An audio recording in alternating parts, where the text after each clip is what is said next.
1947 के बाद लाखों लोग इंडिया आए और गए, पर कॉन्स्टिट्यूशन डिसाइड करता है कि इंडियन सिटीजन कौन है और कौन इंडियन सिटीजन नहीं है। तो आज हम इंडियन कॉन्स्टिट्यूशन के आर्टिकल 6 से 10 को सिंपल भाषा में और शॉर्ट में समझेंगे। तो आर्टिकल 6 ये कहता है कि पाकिस्तान से इंडिया हुआ है, यानी कि माइग्रेट हुए लोग और इंडिया आके परमानेंटली यहाँ पे रहने लगे, तो इसको इंडियन सिटीजन माना जा सकता है। एग्जाम्पल के तौर पर जो भी फैमिली पाकिस्तान में रहती थी वो इंडिया में आकर परमानेंटली शिफ्ट हो गई और इसी वजह से उसको परमानेंट सिटीजन भी मिल सकता है। तो आर्टिकल 7 ये कहता है कि जो लोग इंडिया छोड़कर पाकिस्तान चले गए हैं उसको इंडियन सिटीजन नहीं माना जाएगा। अगर वो प्रॉपर परमिट के साथ लोग आते हैं इंडिया में तो उसको एक्सेप्शन पॉसिबल है, यानी कि उसको इंडियन परमानेंट सिटीजन मिल सकता है।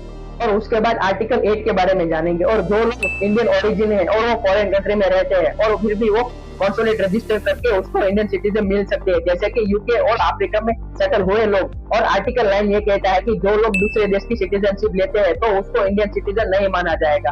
और आर्टिकल 10 ये कहता है कि अगर जो सिटीजन है वो सिटीजन ही रहेगा जब तक कि पार्लियामेंट कोई लॉ चेंज नहीं करता है। सिटीजनशिप एक इमोशन नहीं है, वो एक लॉ है, इसलिए 1950 में कॉन्स्टिट्यूशन ने उसका बेस सेट कर दिया था।